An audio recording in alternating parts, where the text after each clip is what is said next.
Beti Nambooze bakireke olwaleero akoze ebyafaayo ku Parliament ng'ateeka omukono ku kiragiro ku kiwandiiko ekigya obwesige Mathias Mpuuga Nsamba. Bano n'abeeganye n'agamba bano baafuuka ba NRM ate yesiwa NRM era nga omulimu gwabaddeko gwa kujja gavumenti ya Museveni mu ntebe naye ate banne Mathias Mpuuga n'abalala abali mu kabinja ke bo omulimu gw'okujja Museveni mu ntebe baaguvaako badda mu kulya na Museveni. Kale katumufune Beti Nambooze bakireke ebigambo abitugambe. Owandiika n'erinnya then signature.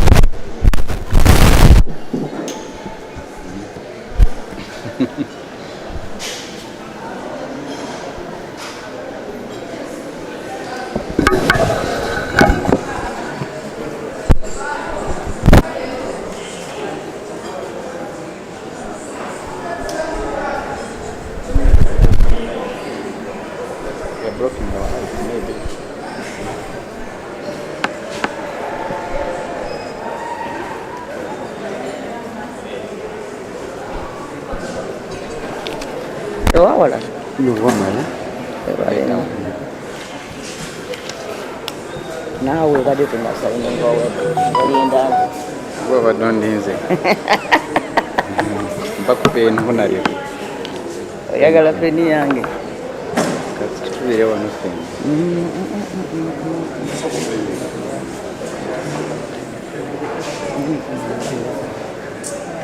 Tubina 140.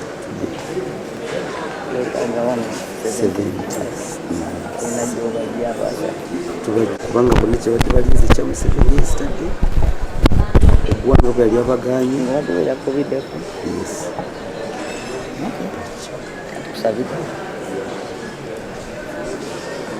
Honorable Betty, I want to thank you for standing up with the people.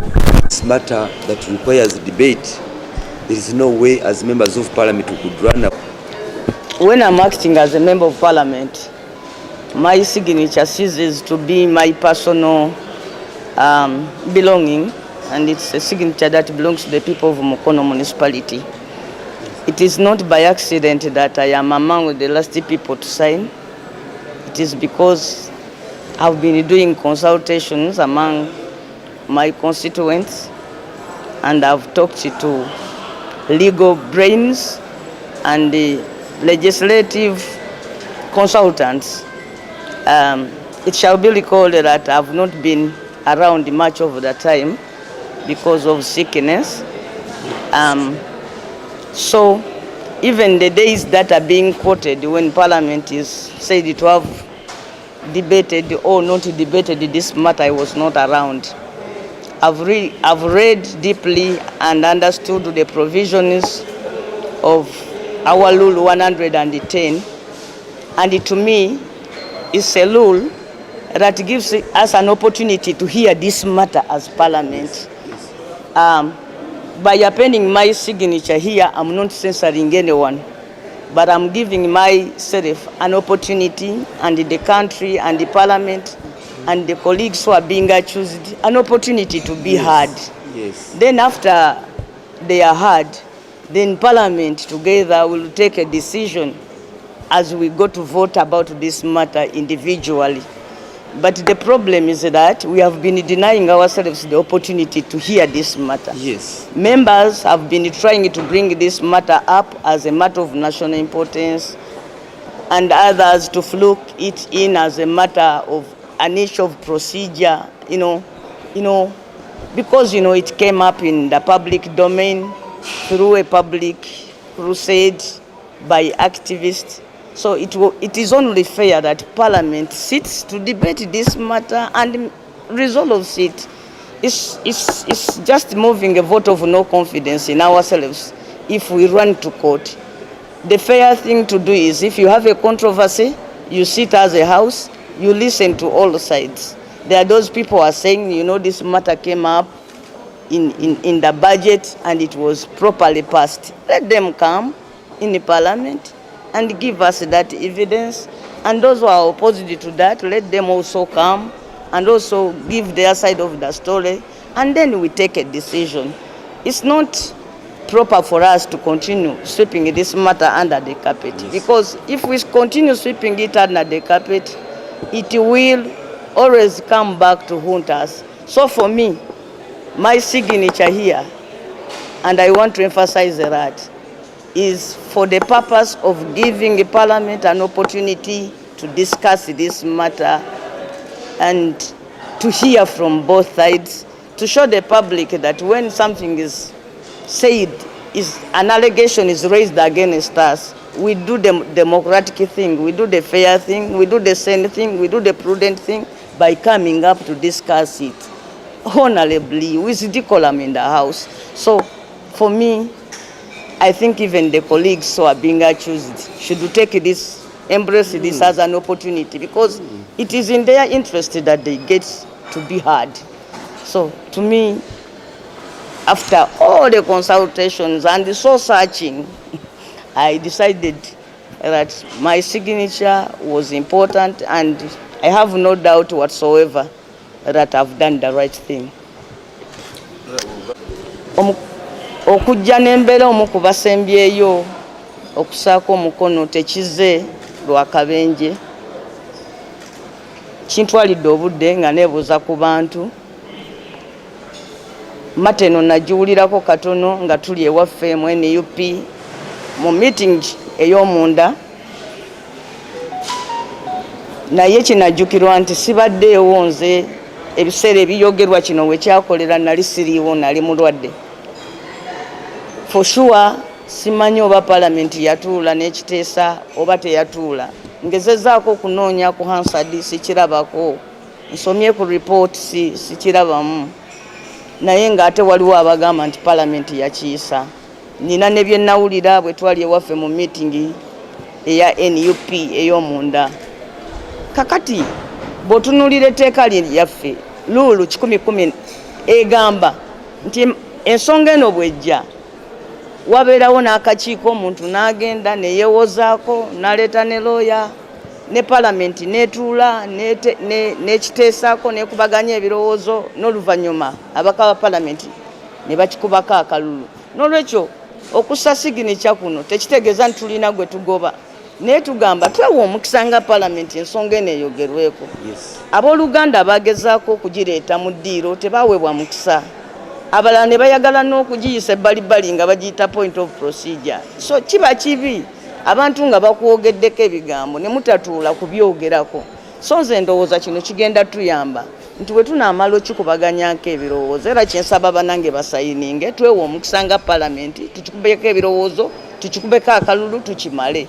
Either way, tusobola okumaliriza wano, banaffe ne batuleetera obujulizi ng'ebintu byatambula bulungi nga tewali na nsonga ebasikaasikanya, nga tukuba kalulu nga tubagamba tebalina musango. Olidde, naye okusinga ogamba nti tujja kugaana okukyogerako, okutuuka ne ku mbeera nti abamu bagamba nti ate tugende kkooti ekitwogerereko. Kati abalamuzi eyo we babaayo n'ebizibu ebyabwe ebya accountability badduka wano mu Parliament babimala eyo. N'olwekyo eno ensonga yaffe, era guno gwe mukisa tugiteeseeko, then tulyoke tusale ogwakawala nga tuwulidde n'ogwakalenzi. Ndowooza abantu abategeevu bwe batyo bwe bakola, nti wabaawo obuzibu bajja ne batuula ne bawuliriza sayidi zombi ne balyoka basalawo. N'olwekyo nze ntaddeko kuno signature y'abantu b'emukono okwewa omukisa ensonga eno tuwulire ogwakawala n'ogwakalenzi tulyoke tusalewo. Era kigende ne ku Hansard nti twasalawo bwe tuti nti bwe twamala obiwulira ne tusalawo nti wano tewaliwo bukumpanya, oba bwe twamala okiwulira ne tusalawo nti waliwo obukumpanya. Ogwo gwe mukisa gwensaba abantu bammemba ba Parliament ey'e11 tweyigiriza okwewa omukisa ogw'okwogeranga ku nsonga zaffe democratically. Eno ennyumba yakuteesa, si yakugamba mbuno ebintu tuzibiikiriza, kuba buli woogana obyogerako abantu bajja kulowooza nti ozibiikiriza. Kati yenna alina ensonga entuufu lwaki ssente zino zaafuluma, yateeka n'okwagala tutuule wano azireete zigende ne ku Hansard kuli. So oluvannyuma lw'okwebuuza ku bye nalaba ewaffe mu NUP, ku bye mpulidde n'okwebuuza kwabo abannonda, sirina kubuusabuusa n'akatono nti kyenkoze kye kituufu ku lwa Katonda n'ensi yange. personality yo bakuteseeko akazi ekyo kiba kirungi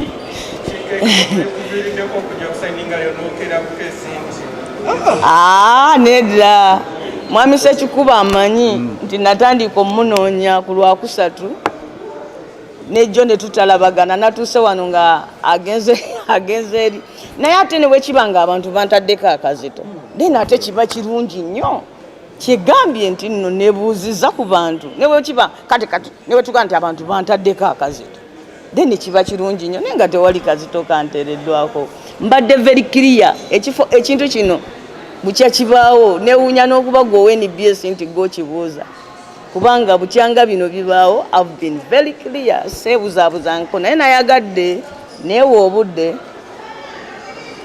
bwe mba nga nzijja okusayininga wano neme kubanga abo abajja ne basayininga ate nkyanadduka n'agamba nti bankoze eki bampaliriza. Yes, so nze sikwekangako siginicha yange nga kyetaagisa ate ensonga eno bukyanga ebeerawo kuva mu NUP twagyogerako ate nga nali omu ku abo abaagitandika ne wano we naali yeekulembeza buli muntu yaligambye nti oba nina kye nenoonyaaza nga kyange naye kakati bw'ogamba noga nti ne mu constituency wabaddewo abaŋŋamba sayininga kitegeeza nti mu butuufu ndi wano mu butuufu nnyo n'ebiragiro bya bakama bange byonna.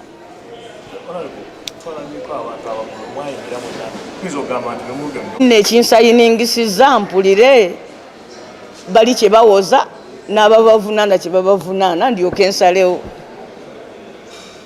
Nze kakati bwe baba nga bawabira muganda wo owuliriza bagamba ne gwoyagala omukola ki bwe gumusinga n'omukola ki n'omuliyirako. Ekirala nze nabeera ne bannyinaze abo tulina gye tukasuka amayinja era consistency yakasuka eyo mayinja. Omu bw'avaayo n'asala n'agenda gye tukasuka amayinja ne gamukuba tasobola kugamba lwaki onkubya amayinja. Nze ebbanga lyonna eyo gye nkasuka amayinja. Wano waliwo ekintu bwe kiti abantu ne beewa akasiimo simanyi nti bagenda ne banoonya ssente z'amafuta ne tubakasukira amayinja. So it has eyo gye tukasuka bulijjo amayinja. So kakati nze ani gwe neefuulidde nze nyimiridde exactly at the same point we tuyimirira ffenna era bwe wanaabaawo gwe gakubye kitegeeza yavudde ku sayiri gye tuli nadde eri gye tukasuka amayinja. Olidde so nze saayagala kwekulembeza mu kintu kino kubanga kyalirabise nga alina kyennoonya ekyange eky'obuntu.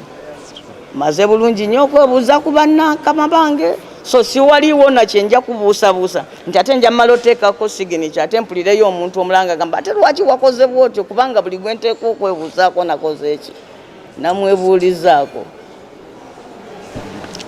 Honorable Jonah.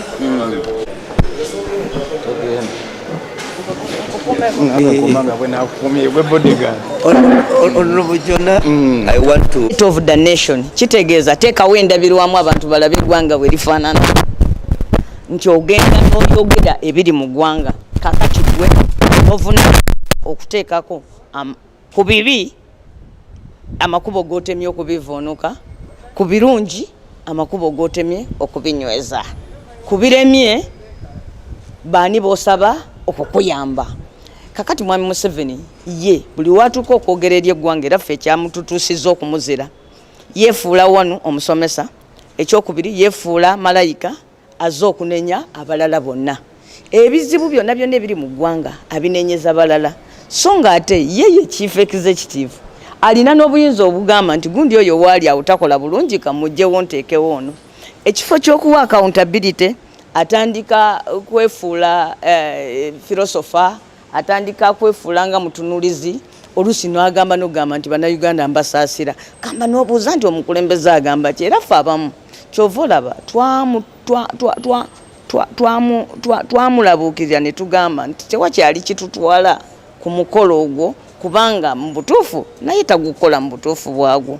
Kati okugeza pulezidenti yalibadde tasobola kumala kwogera nga tabuulidde bannansi lwaki ddoola epaaluuse ku siringi sente y'abantu eweddemu amaanyi kyokka yo omufunyi w'omusaala talina musaala gweyongedde. President yali badde ateekwa buteekwa okwogera ku bbula ly'emirimu eri abavubuka abaffe namagezi ki agali mu kusalwa. President yali badde ateekwa buteekwa okwogera ku bbanja eddene Uganda lyebanjibwa trillioni 94 eggwanga balitwala ab'amabanja saawa yonna eggwanga baliteeka ku nnyondo naye ekyo natakyogerako ng'alinga atakiraba. President yali badde ateekebwa buteekwa okusooka okwetonda nti yabuulira bannayuganda nti 221 amafuta agaliba wano nga tusunda nga tutunda kakati tuli wano bye twalyanga amabanja nga tugamba mutuwe tunasasula n'ez'amafuta takyalina kati kyabuulira bannayuganda ku nsonga eyo.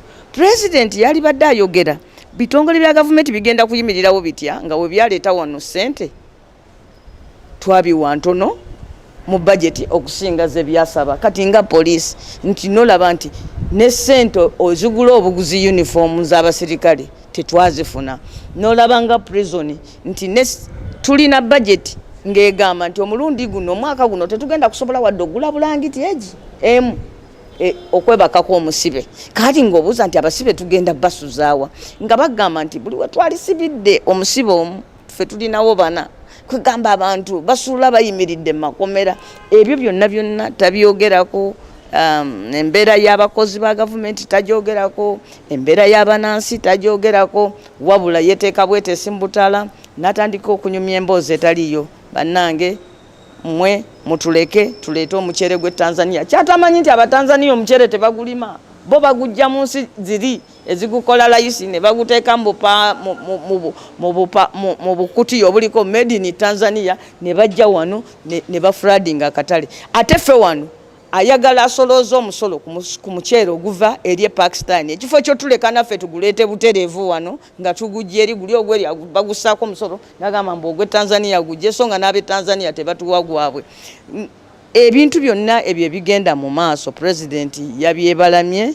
President najja wano n'ayogera ku kyenguzi naye ng'olaba nti nno takyogerako n'obumalirivu wabula kati akyogerako ng'egimu ku mirimu gy'atera okukola kwegamba nti yogera ku kintu naye nga tolina kyokolawo. Kakati Mwami Museveni agambye nti bulijjo abadde ali yebuusabuusa kubakola abantu bakiyita buli bwanguzi naye nze ndowooza nti bubbi. Essente eziruma bannayuganda ezizizza Uganda emabega size ez'omupoliisi ayimiriza emmotoka n'agiryako omutwalo, size ez'omusawo ajjanjaba omulwadde n'amusabayo emitwalo 5 wabbali eyo gye bayita enguzi. Ekintu ekibonyabonya bannayuganda bubbi.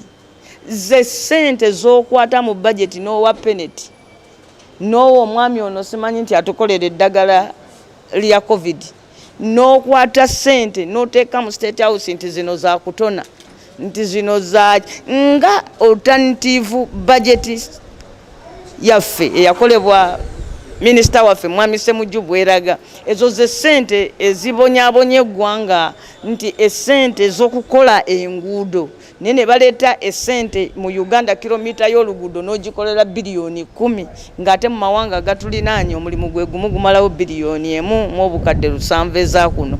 Ezo ze ssente zizizza Uganda emabega. N'olwekyo okujjako ng'ekigambo nguzi abantu kye batamanyi naye nakyo bw'ogenda okyexamininga obulungi nti abantu abateekinga bu bribes buki oluusi ate nabo bava mu kuba nti we bakola tebasasulwa bulungi nga bali mu buzibu bw'amaanyi nti buli mukozi wa gavumenti bw'atabba waakola waakiri abba ebiseera kubanga embeera gy'akoleramu tesobola muyimirizaawo. Naye ekizibu ekikulu ye outright plundering, okunyaga obwakkondo obubbi bwennyini obufere obujjudde mu gavumenti. Kino ekigambo ky'enguzi kyakwewoomeekereza.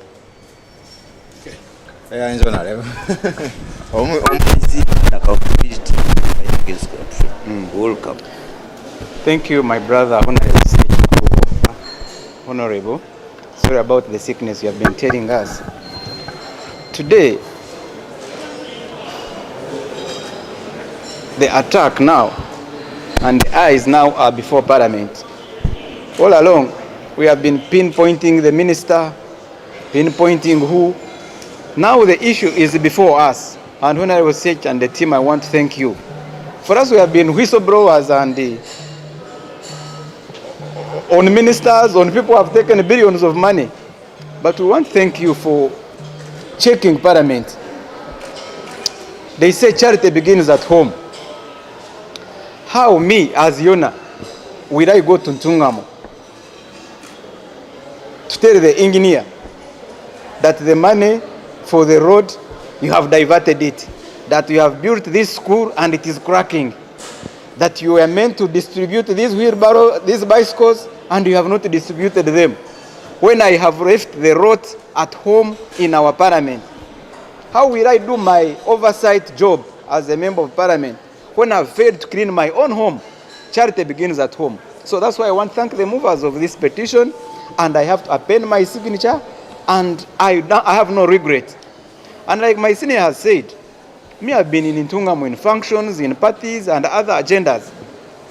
And everyone is like, Honorable, please, I've consulted them in big masses. People are tired. People are tired of corruption. They have empowered me to come and sign. This is their signature. It's not my signature. It is the signature of the people of Ntungamo. And as the Latins say, you know me, I'm good at Latin. As the Latins say, vox populi, vox Dei. The voice of the people is the voice of God. So the people have spoken. These signatures we are putting here, it is because of the people's voice. The president the other day, on the State of Nation address, he talked about corruption here. He said there is a syndicate and a racket, and we are helping him. We want to bring the sanity of Parliament.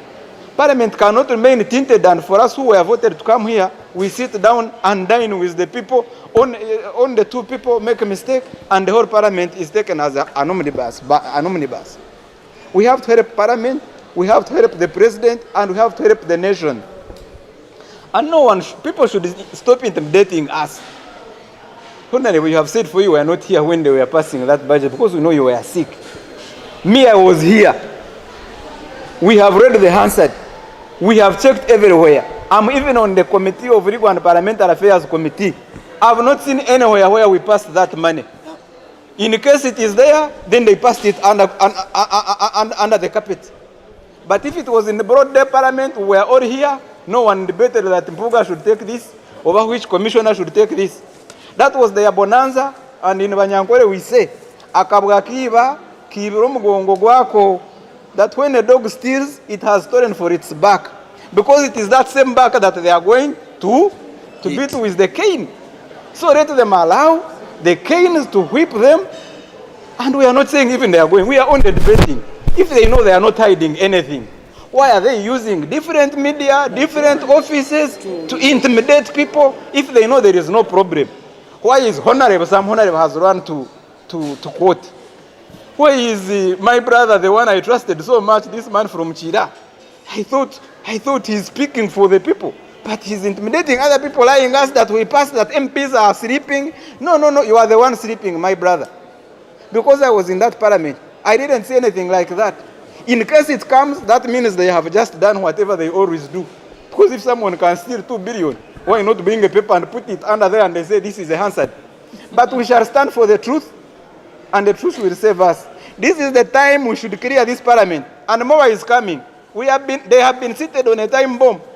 More is coming. They should stand warned. The president has said, actually for him he talked of, he talked of something bigger than that. We cannot allow, they say, when one lady gets pregnant on a certain hill, they will say, that hill, they are all like that. We shall not allow that to come to Parliament. We shall help this house, and we shall help our nation. This was the genesis of people's will. We cannot make this Uganda be willless. Corruption is a vampire. It has been sucking this nation, and we are about to corrupt, so the blood of this nation is about to be finished. The president said there is a racket here and we have to help him. Honor, you forgive me. Lastly, when you look at corruption, there is a country in West Africa, Angola. Because of corruption and too much borrowing from China, the Chinese are making their title of the country. of the country of Angola. They are making a title of Angola. Because of corruption, over borrowing, they are making a title of Angola, and China will be having the title of Angola in China. Where are we? The other time we talked of Rocco, he took 200 billion. We talked of this famous Musener, she took 150 billion. In this budget, they have added 500 billion that now she's making a research on tick vaccine after failing to make a research on corona vaccine. I want to call upon every Ugandan. Let's not all lament. You find someone in a big office, he's the one in charge of even arresting those people. He's also lamenting with Yona, who is the backbencher, that people are stealing. We are going to 2026. Honorable, thanks for bringing this issue today. It is an election. People help us. Why do you send us people who cannot really look at this? Do you need glasses to look at people that are stealing taxpayers' money? When it is broad daylight and they are using a lot of dynamics, lying us that we discussed it, that MPs are stupid. We are not stupid. Actually, you is abusing us. We shall investigate if you are not that one. I call upon this nation, let's stand against corruption. And I also want to talk to my Secretary General and the Chief Whip. Let them stop intimidating members of Parliament. I remember the Secretary General, my brother, before he was with us in the backbencher, he was on camera and he said 3 things that are disturbing our mighty party. He said 1, nepotism. He said 2, corruption. He said 3, greed. Yeah. So I call upon him to walk the talk and to leave the MPs exercise their duty, because there is no way you can get a thief cutting your banana and then you first say, okay, first wait, we first go in a meeting and we see whether we should arrest him. No. If we have gotten them, we don't need to first go in which meeting, let members come and do their duty. The nation is bleeding. Thieves have taken our money, and on our behalf, me, you cannot steal on my behalf and I keep quiet. As a seminarian, no.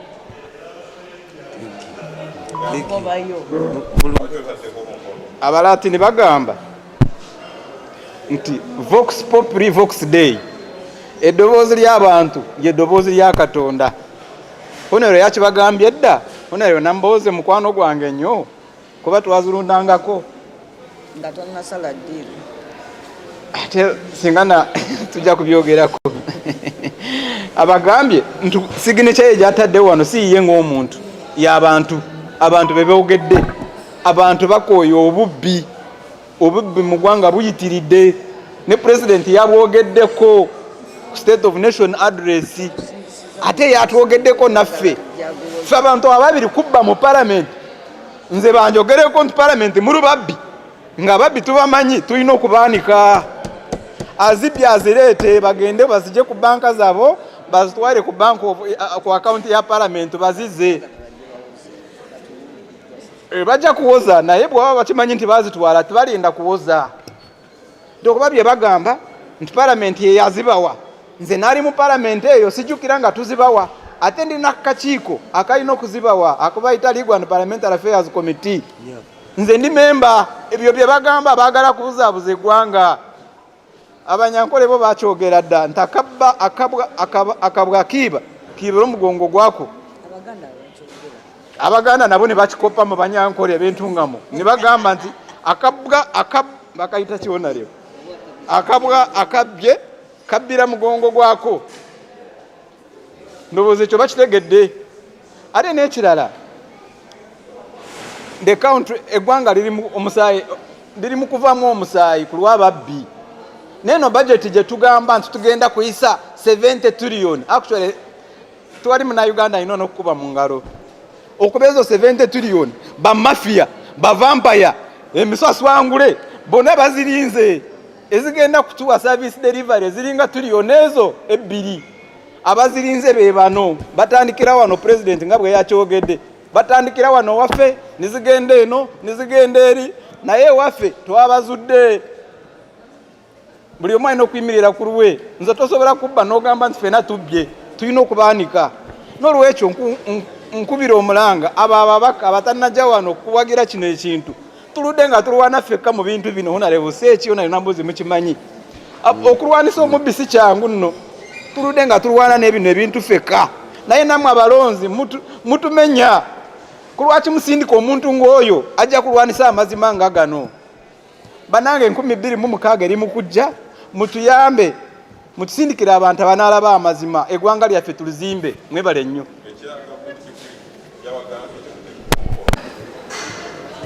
ate muganda wange oyo government chief whip ne muganda we secretary general bye babadde bagamba ababaka tumulindeko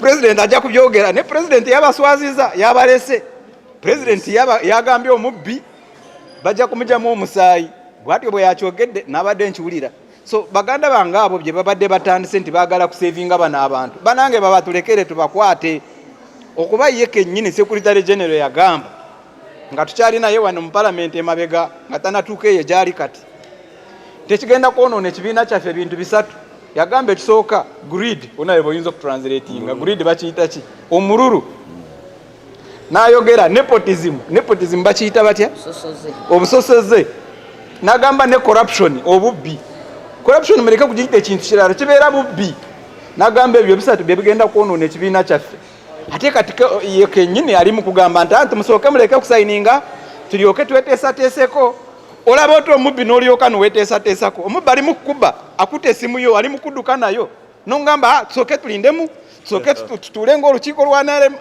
omubbi bw'omulaba ng'ali mu kutema ekitoo kyekyo okuba nduulu muleke tubakubire enduulu tutandikire wano ewaffe mu palamenti mwebale nnyo kubawuliriza omuntu twena twali mu palamenti nze onabe twaliyo ate nze nini kakiiko kaligwana parliamentary affairs committee ebyo bye balimba eggwanga oba yani ono omusajja woyo eyo baswarizwa baki basari what I don't know nese muju bali mu kubuzaabuza eggwanga tukuba babadde babawa nnyo omuzindalo wano okwogera ku palamenti kati okubuzaabuza eggwanga kibatwalira kadde katono tibabalimba eggwanga lyonna nyagala kubakubira omulanga twalina omwe yayisa zino sente bwe bazireeta nti balina obujulizi bajja kuba babuzaabuziza eggwanga babuwandiise ne babiteeka eyo wansi mu Hansard ne babireeta naye bwe bubeera obutuufu tebakirina byebyo ndowooza mubiwulidde abasajja twabagamba ensimbi bazibba nga bawakana nga bo bagamba bo bagezi nnyo kubanga balina sipiika waabwe agenda kubayambako ensonga agenda kuzanguya agenda kuziisamba agenda kuzimenyamenya abalemese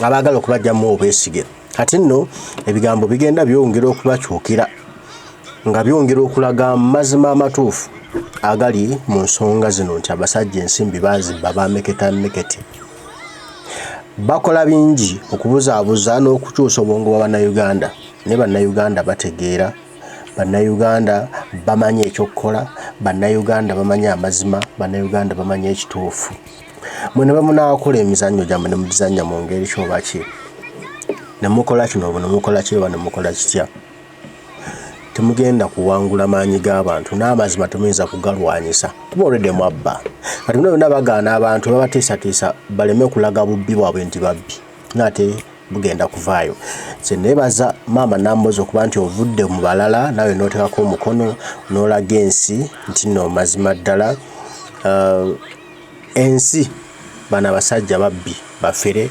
babadde babbadda sente z'omusolo badde bazizanyiramu nzanyire olwaleero balina okuziriwa